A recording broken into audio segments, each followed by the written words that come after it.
Hi, it's Katrina. Ta Prohm Temple. Built during the late 12th and early 13th centuries in what is now Siem Reap, Cambodia, the temple known today as Ta Prohm originally went by the name Rajavihara. It was founded by the Khmer king Jayavarman VII as a Buddhist monastery and university.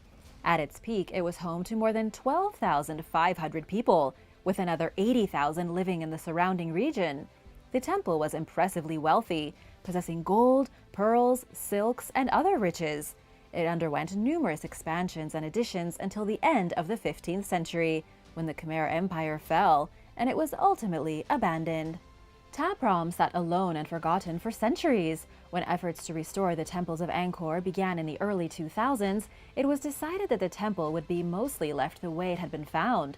Work was done to stabilize the ruins and maintain their deserted appearance. Over the years, Ta Prohm merged with the jungle and became covered in growing root systems. It appears to have been reclaimed by nature, but the overgrowth is closely maintained to make the site accessible to visitors. There is a poetic nature to this grand ruin, first with humanity conquering nature to swiftly create, and then nature once again conquering humanity to gradually dismantle. Ta Prohm is an incredible reminder of the awesome abundance and power of the jungle. Ancient tunnel at Teotihuacan. After heavy rainfall in 2003, archaeologists working in the pre-Aztec city of Teotihuacan outside Mexico City found a 3-foot-wide sinkhole at the foot of a pyramid called the Temple of the Plumed Serpent.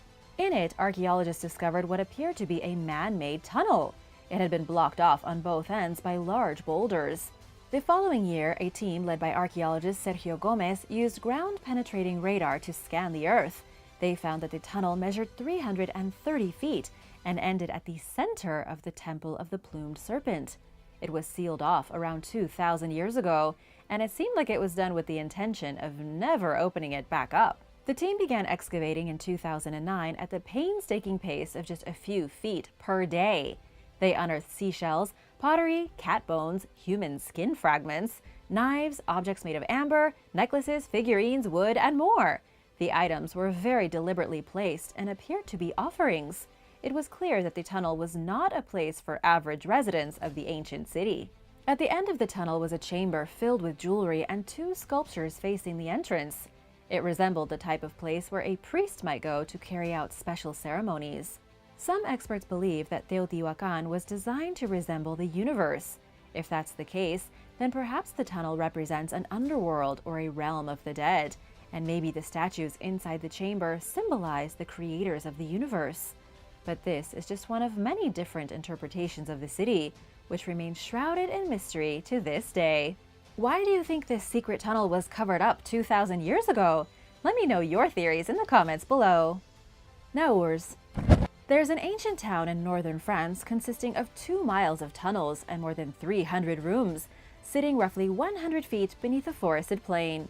This place is known as Naurs, and it was built starting in the 3rd century as part of a Roman quarry and expanded into an entire underground village during the Middle Ages, when people increasingly sought refuge from violent wars and invasions. At its peak, the hand-dug settlement had enough room to accommodate 3,000 residents. It was filled with chapels, stables, bakeries, wells, and several town squares. The oven chimneys inside the bakeries were routed into ground-level buildings to prevent enemies from seeing any signs of human activity nearby. People eventually began to move above ground as it became safer to do so, and at some point the Naurs caves were sealed off and forgotten about. The settlement was rediscovered in 1887 and became a popular sightseeing attraction during World War I. Its walls are plastered with more than 2,000 pieces of graffiti left behind by Allied soldiers, many of whom participated in the nearby Battle of Somme. Cave beneath a castle. Located in northern Poland, Olsztyn Castle sits on a limestone crag overlooking its surroundings. It was built during the mid-14th century for the local chapter of the Catholic Church, the Diocese of Warmia. The castle found itself at the center of battles in several conflicts, including the Polish-Teutonic Wars and the 13 Years' War. It ultimately fell under the ownership of the Kingdom of Poland during the 16th century. Today, it's in ruins. While studying the site in 2020, archaeologists realized that there was something beneath the hardened sediment floor that they were standing on in an area known as the Lower Castle. tests revealed that there was a large cave under the castle, measuring up to 23 feet deep. Its size is unknown, but there are tunnels branching off of it. The team also found centuries-old artifacts, including a medieval tile depicting a falcon hunting. At the time the discovery was announced, the team had not yet excavated the cave, but they did have a team of cavers to help with the dig. That sounds like fun. I wonder what they're going to find. An ancient Roman city. On November 23, 1980, a 6.9 magnitude earthquake struck Italy's southern Apennines region, killing 2,914 people and destroying numerous towns. Nearly 200 residents died in the hilltop town of Conza della Campania as the disaster brought its 1,000-year history to an end. Many of the places that the earthquake destroyed were rebuilt, but Conza della Campania was left in ruins after bulldozers pulled up the remnants of Compsa, an ancient Roman town that had been hidden beneath the modern-day settlement.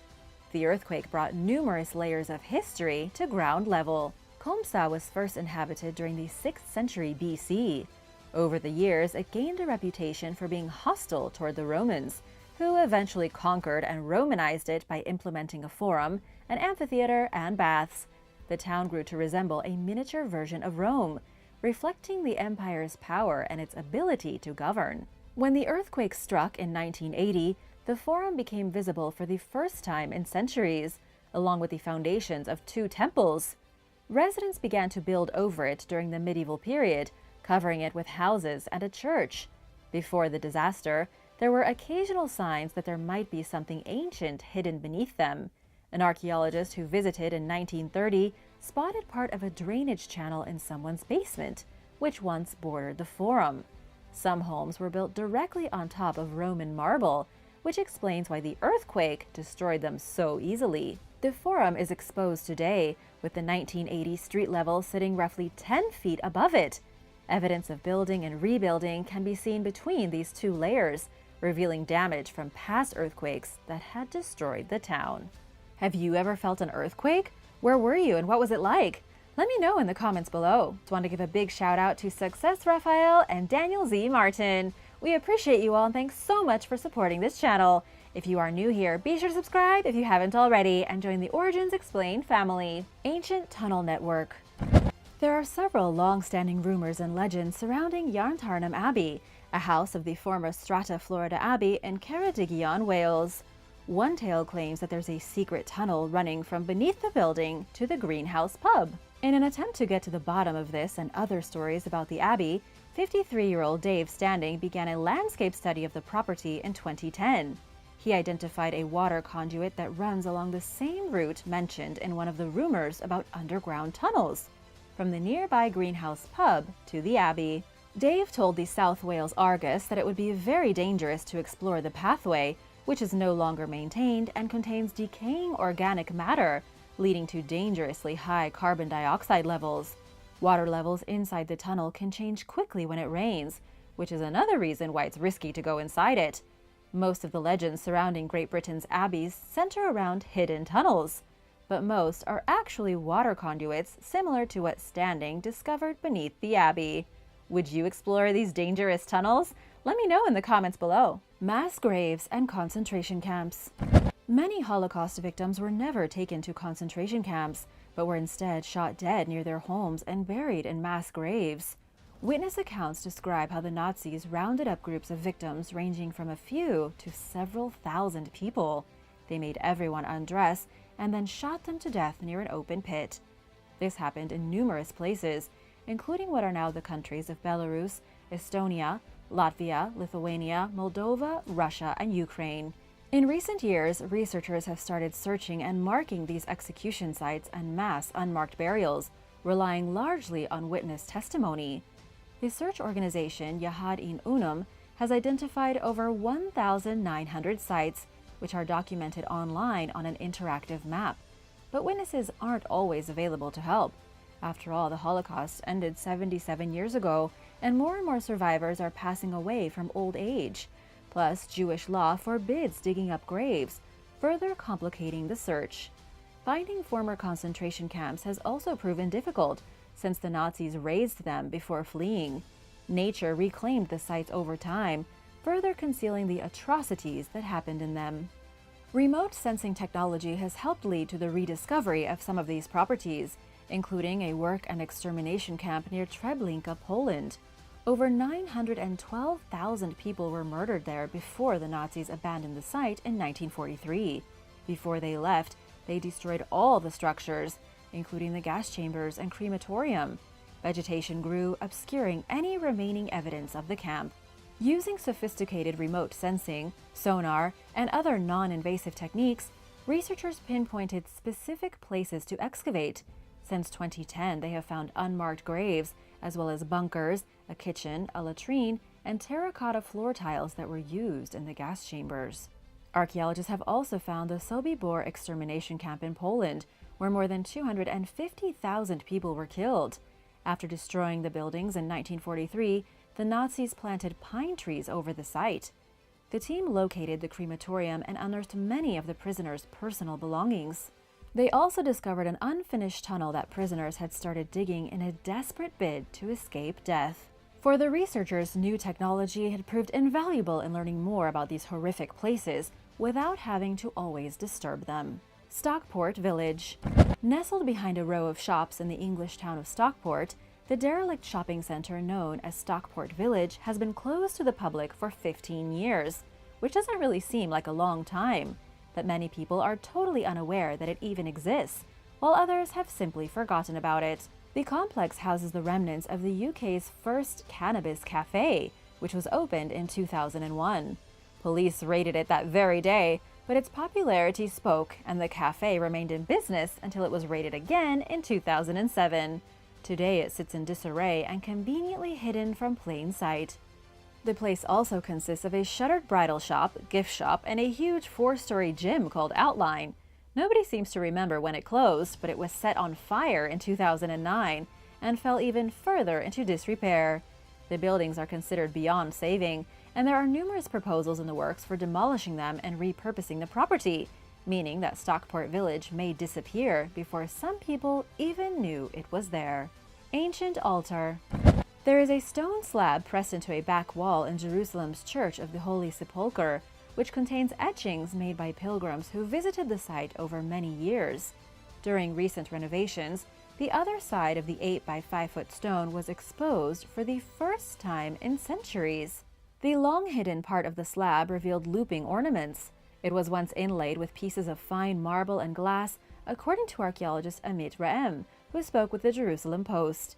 It was an impressive, shiny piece back in its day, when it functioned as a decoration at the front of a medieval high altar. Similar decorations have been found in other Roman churches dating back to the 12th and 13th centuries.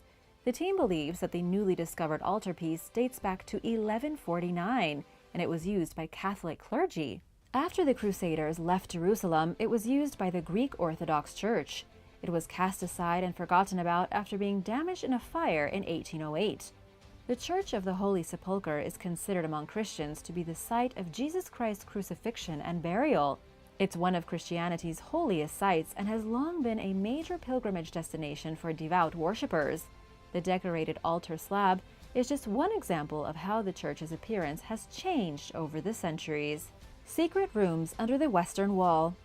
Archaeologists were digging near the Second Temple in Jerusalem's Old City in 2020 when they discovered a series of underground rooms beneath the Western Wall Plaza. Built directly into the bedrock beneath the mosaic floor of a Byzantine building, the chambers are connected by carved staircases. The team had initially expected to be disappointed when they began exploring the bedrock because they didn't think there was anything left to find. But they found 2 rooms and a courtyard which date back roughly 2,000 years and had sat untouched for around 1,400 years. There are niches carved into the walls which likely functioned as storage spaces, shelves, lantern holders, and door jambs. Several artifacts were found inside the rooms, including a stone mug, clay cooking vessels, and a large stone basin that held water for Jewish purity rituals. The complex sits just 120 feet from a site called the Temple Mount. Also known as Haram al-Sharif, it's considered holy to both Jews and Muslims. At the time the rooms were built, the area they are located in functioned as the city's civic center. There was a public street just feet away, along with a bridge connecting the city directly to the Temple Mount. The team announced plans to continue excavating the bedrock at the western wall to try figuring out why the subterranean complex was built. It's one of the few surviving structures of ancient Jerusalem, which was destroyed by the Romans in 70 AD. Camber Castle. Camber Castle in England was constructed at the request of Henry VIII in 1512. You remember Henry VIII with all the wives. It was designed as an innovative defensive structure, and because Henry VIII was obsessed with gunpowder, it was also one of the first English castles to use cannons in its defense. These are called Henrician castles or device forts, and were the precursors to the larger, more robust military fortresses that came in later centuries. Camber Castle is special because it was uniquely designed by the Italian engineer Stefan von Haschenberg. It may be an English castle, but anyone with a keen eye for architecture can spot its Italian influences. It was meant to be a port castle where the English fleet could hide behind. Unfortunately, no ship ever had the chance to use the castle as a sanctuary because by the time it was completed in 1544, the castle's advanced design was already obsolete. It was only used as a military fortress until the 1550s, then was completely abandoned in 1637. One of the major issues was that by the 1600s, the sea had receded quite a bit. The sea level had fallen so much that the cannons that were installed in the fortress were no longer able to fire at invading ships. It was totally useless and became nothing but a fancy picnic area in the 18th and 19th centuries. And today, it is just a shell of its former glory. Lake Shawnee. The Lake Shawnee amusement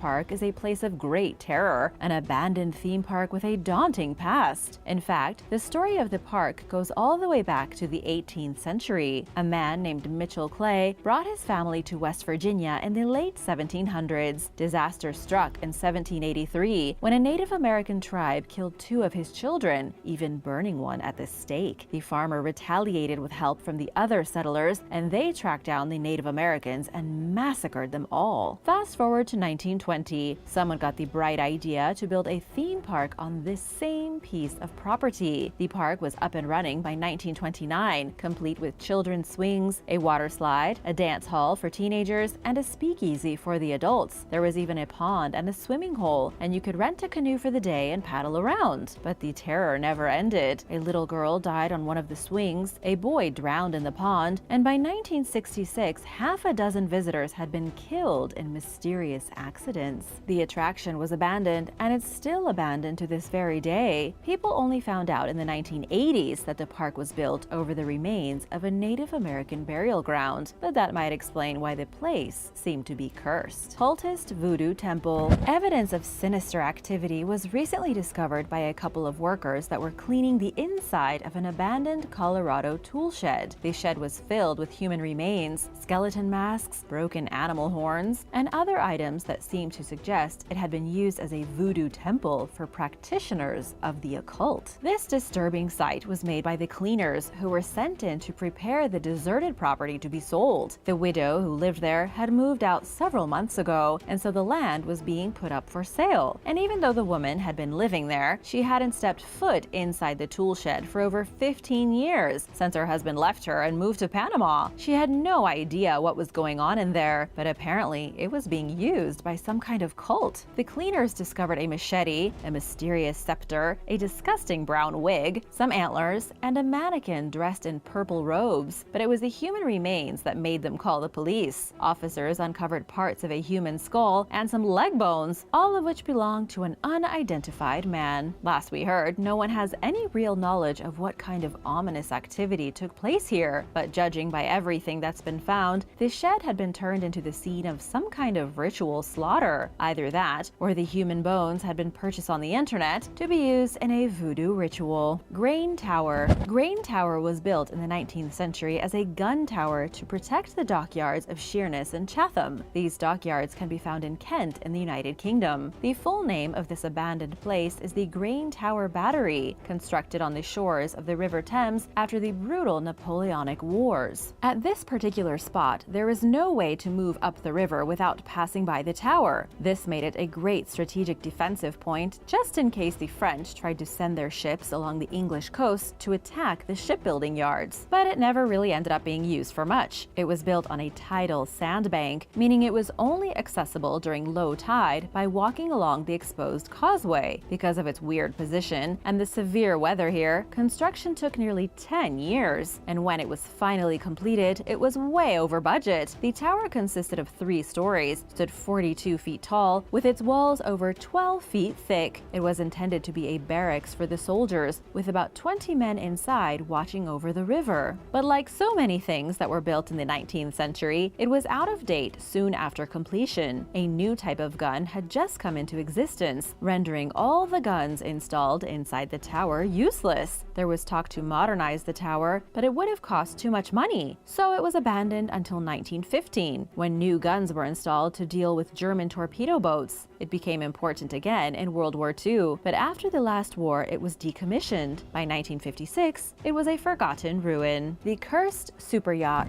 In 1976, a super yacht was built for an American industrialist named Roy Carver. The yacht was designed by Arthur DeFever and Doug Sharp, a pair of renowned naval architects. The design was so complicated that Carver never actually took possession of the yacht. He went and bought himself a different one because he was sick of waiting, and then he died from a heart attack in 1981. His original yacht was eventually sold to the Sultan of Sabah in Malaysia, then passed on to another rich Malaysian, and then was purchased in 1999 and shipped to South Africa. Once there, it was to be extensively repaired and refitted. The issue was that the new owner apparently got bored and never made the necessary payments. The project was halted and the boat was left abandoned. It then sat neglected and cursed for 20 years in the Cape Town harbor. It became part of the landscape, a forgotten ship that no one seemed able to hold on to. Even now, the ship's just sitting in limbo, half taken apart with little left except its steel hull and aluminum superstructure. The Navajo National Monument. The Navajo National Monument isn't just one abandoned place. The National Monument is made up of a series of ancient dwellings that were abandoned centuries ago by the mysterious ancestral Puebloan people in Arizona. There are 3 major settlements here overlooking the Teotihuacan Canyon system, along with some smaller villages spread across the desert, which was once the Anasazi homeland. The Anasazi, also known as the Puebloans, were an ancient culture that lived all throughout Arizona, New Mexico, and Colorado. We know that their cities emerged sometime around the 12th century, or about 800 years ago. They established a massive population here in the dusty red canyons of the south and developed a complicated network of roads and paths connecting upwards of 100 communities. However, they all mysteriously vanished without a trace. The 3 main abandoned centers here are Keat Steel, Teotihuacan, and the Inscription House. Each major population center was constructed using the natural alcoves of the huge sandstone cliffs. The Anasazi built their homes in the shadows of these alcoves, constructing rudimentary houses from sandstone blocks and mud. Each small settlement could contain anywhere from 80 to about 150 people. The real mystery is why these places were abandoned. Based on climatic evidence, it's probable that the region suffered a major drought starting around the year 1299. It's likely that they ran out of water, that the crops stopped growing, and they had no choice but to push south. The Anasazi probably migrated into what would become the Aztec territory of Mexico. Do you believe that Anasazi migrated, or do you think it was something else that made them vanish into thin air? Let me know in the comments below. The Belle Isle Nature Zoo. The Belle Isle Nature Zoo in Detroit is a sad and abandoned park sitting next to a polluted river. Belle Isle itself is an extremely popular summer destination for thousands of people in Detroit, people who flock to what little natural options they have for picnics and swimming. But outside the main tourist area, down an almost invisible, overgrown path, there is an abandoned children's zoo from the 20th century. That was when Belle Isle was the home of the Detroit Zoo. People could come to visit tiger cubs, elephants, monkeys, and all kinds of other exotic animals. In 1956, the main zoo moved to Royal Oak. This left the infrastructure at Belle Isle useless, so it became a children's zoo. In the 1980s, the zoo changed its name to Safariland, and in June of that same year, a bear escaped, swam across the Detroit River, and fled into the Canadian wilderness. By 2002, the zoo wasn't making enough money to maintain itself. There was no funding, and so they were forced to shut down. but because nobody seems interested in the property, nothing has ever been done with it. The state of Michigan has no plans of restoring the zoo, and so all the old animal enclosures are still rotting away in this forbidden part of the island, and have been for over 15 years. The Canada Village. Nestled in the southern Chinese province of Kaiping is the abandoned Canada Village. Its story is one of the most fascinating of any abandoned village in the world. Construction here began in 1923 by Chinese nationals who just returned from Canada. This large group of people had been part of the industrial boom in Canada in the early 20th century and took what money they had made back to China with them. The pioneers purchased the land, built fantastic mansions inspired by European architecture, and created a whole village. These were huge houses with balconies and strong, thick walls. Plus, the whole village was protected by a 5-story watchtower. The village thrived like any remote Chinese village up until the 1940s. That was when things started to go downhill. By the early 1950s, most of the residents of the village had migrated back to Canada. So it was originally built by people who returned from Canada, but 20 years later, they all decided to go back. They abandoned their properties, moved to the north, and the whole village was left deserted. In 2007, Canada Village was designated a UNESCO World Heritage Site. Kayakoi. Kayakoi is a creepy abandoned ghost town in Turkey. It's been desolate and without human life since 1923. These days, it's a popular destination for tourists looking for haunted stone houses. The village was once home to roughly 10,000 people, a mixture of Muslims and Greek Orthodox Christians that lived in a remarkably harmonious community. The village came into existence around the 14th century, and it remained as a peaceful town up until the Greco-Turkish War of 1919. By the time the war was finished in 1923, the town was empty. The reason is kind of complex. During the war, the Greeks and the Turks decided that they would exchange Muslim and Christian citizens so that each country could have one major religion. In other words, each nation would be strictly Christian or strictly Muslim. The Greeks took back all their Orthodox citizens, and the Muslims stayed in Turkey. The result was that the village of Kayakoi was abandoned pretty much overnight. 6,000 Christians marched out of town and migrated to Greece, and so everyone else left too. Ever since, the place has been a neglected ruin. Forgotten South Carolina. The colonial Dorchester State Historic Site dates back to 1697. That was when this South Carolina town, called Dorchester, was a bustling hub of activity. Today, it's simply a 325-acre historic site that's been abandoned since the Revolutionary War. But over 300 years ago, this was a shining jewel of colonial South Carolina. The few ruins that remain include an old brick bell tower from the St. George's Anglican Church, an overgrown cemetery with at least 20 burial plots, and an old log shipping wharf. This city was one of the very first places settled by the Puritan descendants known as Congregationalists. They sailed from Massachusetts to Carolina and started this trading town on their own. Everything was going swell until the Revolutionary War started in 1775. By the time it ended in 1783, everyone had been pushed out of the town. It was abandoned and the whole place became overgrown by forest. It was lost and completely forgotten. It wasn't until recently that the archaeological ruins were found, and the place was turned into a protected site. The entire village had been hidden in the South Carolina woods for centuries, something you typically expect to see somewhere deep in the Amazon, not in the United States. Motilla de la Suer. On Spain's Iberian Peninsula, there is a 3,200-year-old fortress by the name of Motilla de la Suer. It was built in the Bronze Age and contains the oldest water well in the region. What makes this fortress so amazing isn't just that it had the very first well in the area, it was also an extremely safe place to live. The people here were safe within the walled enclosure, and they had access to fresh water without having to go outside. 3,000 years ago, going out into the open meant just about anything could happen. You could be eaten by a wild animal or killed by roaming marauders. It's not the biggest fortress in the world, but it's certainly one of the most impressive considering its age. It's roughly 150 feet in diameter, composed of a primary tower, 2 massive walled enclosures, and a wide open courtyard. It was essentially a castle, but extremely primitive. The walls sheltered the water that was collected through the well. The well was used throughout the times different people occupied the settlement. It was also vital to store and process cereals on a large scale. to keep livestock sometimes, and to produce pottery and other homemade products that have also been found at the site. Not many people lived inside the fortress itself, mostly just those who were at the highest echelon of this ancient society. Most of the people lived outside the walls in makeshift settlements. It's quite fascinating because the water that kept the people alive was protected inside the walls and acted like a beacon to draw wanderers into the outer encampments, thereby strengthening the small community. Hadrian's Wall.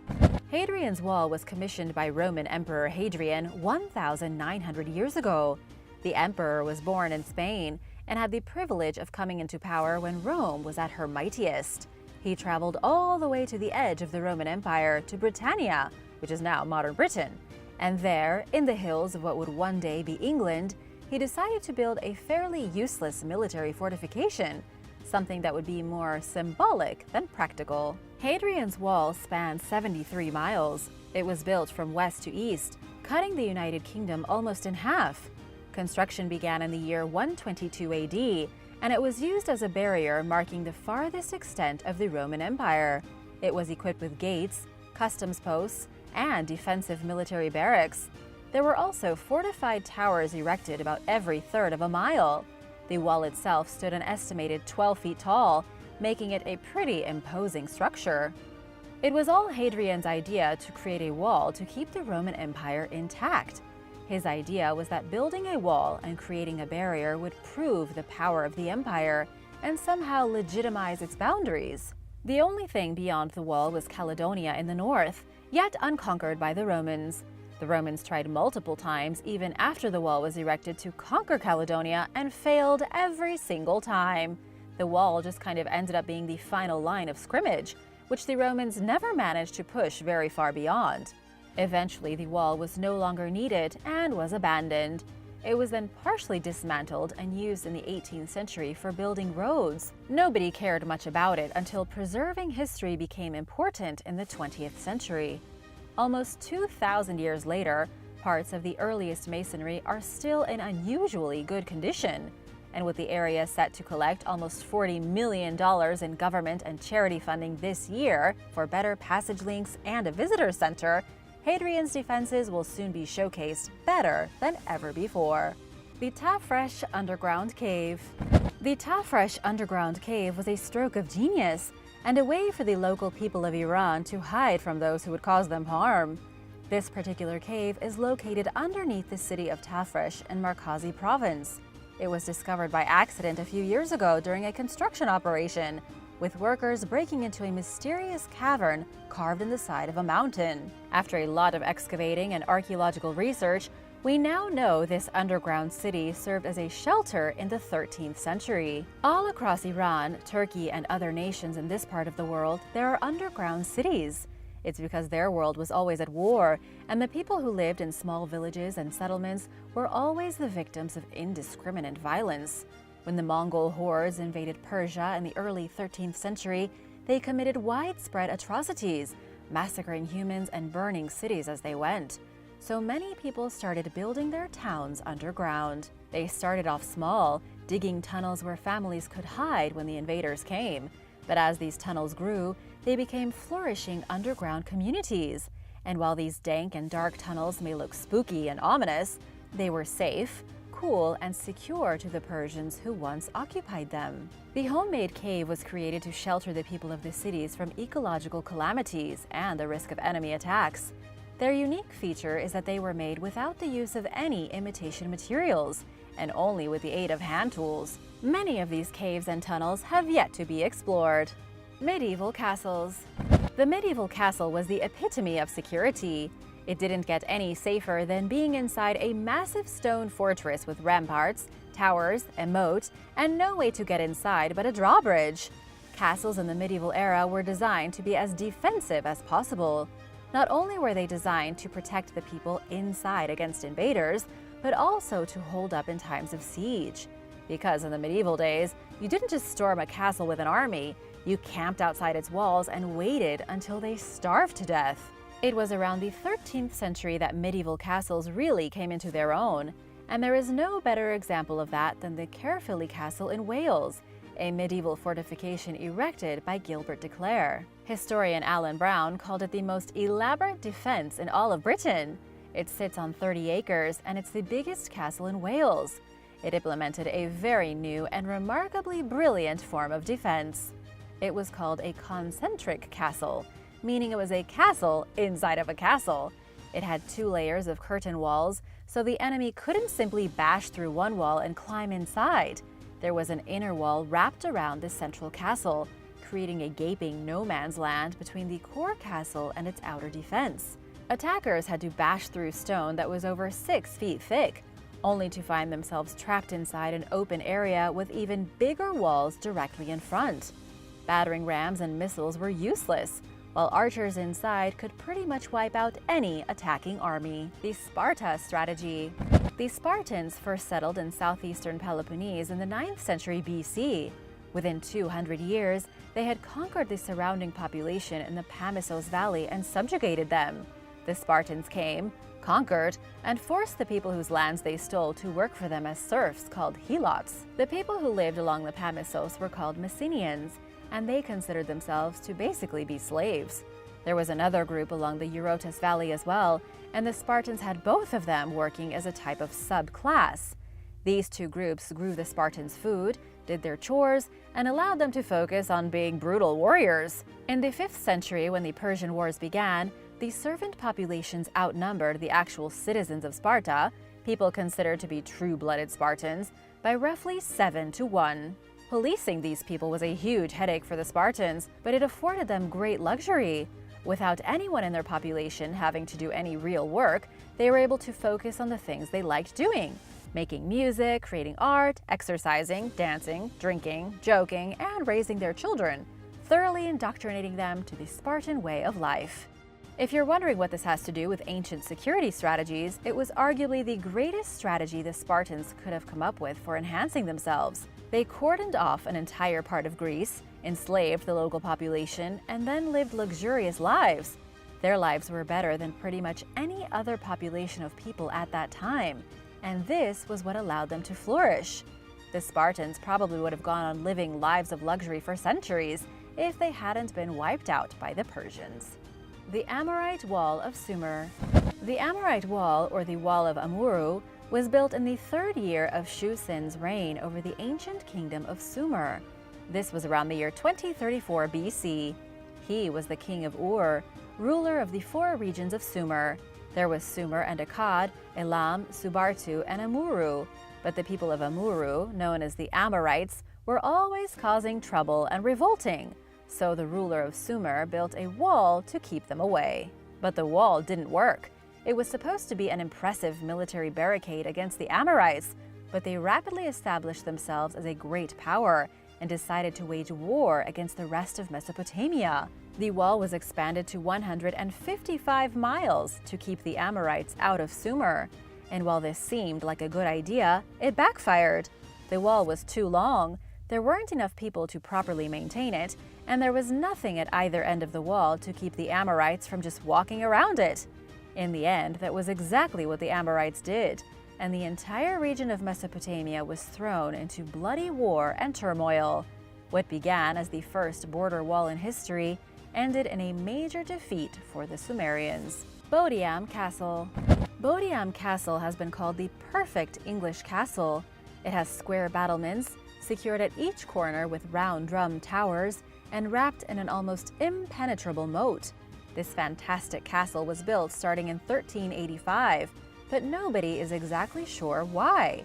Scholars debate whether Bodin Castle was designed as a luxurious country home or as the ultimate fortification in a battle. What we do know is that the castle was designed by Sir Edward Dahlingrig, who had fought in the 100 Years' War against the French. We can only assume that a military man like Edward would have designed his castle with defense in mind. Plus, it's located in the south of England near the French border. It would make sense that the castle's initial purpose was to guard against a potential French attack. But since this was 700 years ago, we just don't really know. But some scholars have argued that the castle is so far from the coastline that this theory seems implausible, and by 1385, the mainland threat was greatly declining. Whatever the case, there is no denying that the moat surrounding Bodin Castle is impressive and one of the smarter defensive strategies employed by medieval castles. The water is filled by a natural spring, which gives it a consistent volume, and there is always water in the moat, meaning it would have been impossible to cross on horse or bring siege instruments to the front gate. The only way in was, and still is, across a very skinny wooden walkway, which would have made a direct attack a pretty futile endeavor. Natural defense. Egypt was one of the most powerful civilizations in the history of mankind, and yet they are unique in the fact that they didn't really build walls or massive fortifications. We don't see any huge castles anywhere in Egypt, nor do we see border walls like the Romans loved so much. The Egyptians had a few walled cities, but certainly not like Athens and Greece. The truth was that for the Egyptians, they had natural defenses that allowed them to live in relative security despite being surrounded by enemies. That's why they were only ever really threatened by civil war up until people started coming at them from across the Mediterranean. But in ancient days, before sea warfare, there were three main things that kept Egypt safe. The Mediterranean Sea to the north meant that invaders could only reach them with warships, which hadn't really been developed yet. Then there was the Nile River along the eastern flank of the entire country, stopping any army from breaching their borders. And finally, to the west and south is an immense desert that no army could pass. Thousands of miles of windswept sands would have swallowed any group of attackers. And so, for much of history, the Egyptians were invincible. It wasn't until civilizations figured out how to make fleets of ships and bring armies by boat that Egypt started to have serious regrets about not having fortified their cities. Athenian Masters of the Sea. The Greeks were the first to implement defensive strategies at sea. In modern times, at the beginning of colonialism, the English may have dominated the world with their navy, but 2,000 years earlier, it was the Greeks who held domain over the sea. They conquered the sea by using superior strategy. The Athenians evolved an almost democratic way of fighting wars on the water. They learned that by maximizing oarsmen and minimizing soldiers, they could use the boats themselves to outclass their enemies. This was instead of boarding ships and fighting in hand-to-hand combat to the death. So Greek boats used rams, projectiles, and rowers to defeat their enemies. The rowers were even trained to aim their boats directly at the opposing ship's oarsmen to leave the other vessel immobile. They spent a significant amount of effort training skilled rowers rather than depending on skilled fighters. But they did have one major problem. Since the Athenians didn't have many skilled marines and depended so heavily on the ram, they were unsuccessful in hand-to-hand combat. Because of this, one of the strongest naval forces in the world was highly skilled in ramming techniques, but had a giant weakness when it came to one-on-one fighting. The end result was that no navy could topple them. This left Athens untouchable, thanks to its fortified walls, clever geographic position, and the fleets of boats protecting the harbor. The Great Wall. The Great Wall of China is one of the greatest military defense systems ever built. The wall extends for hundreds of miles, has beacon towers and narrow passes, and it survived countless battles, with many parts still standing to this very day. And while a lot of people know what the Great Wall is, they don't actually know what it was used for specifically. The original purpose of the Great Wall was to protect the Han Chinese living in central China from invasion, specifically invasions from the Huns, the Turks, and the Khitan. And here's what's truly fascinating about the Great Wall of China. It's not about the clever revelation of using sticky rice to make more stable mortar for the wall. It wasn't about having the wall manned with the right number of soldiers to deter possible attacks. It was all about making an unbreakable wall, the first in the world that had a major impact on one specific culture. When the Huns and the Turks invaded other civilizations, none of those attacks were done to the ancient Chinese people. China's potential enemies massacred thousands of people, burned down countless villages and settlements, but it was always to the west, in the lands of Persia, what is now Russia, and into Europe. They were never able to go south into China because there was a giant wall preventing them from making any progress. The wall allowed the ancient Chinese civilization to make steady progress without the threat of invaders. They had their own internal problems, but made continual advances as a society, all because they had a wall stopping angry Huns from coming in and attacking their towns. Thanks for watching! Which ancient society do you think had the most sophisticated defense tactics? Let me know in the comments below, and remember to subscribe if you haven't already. See you soon. Bye!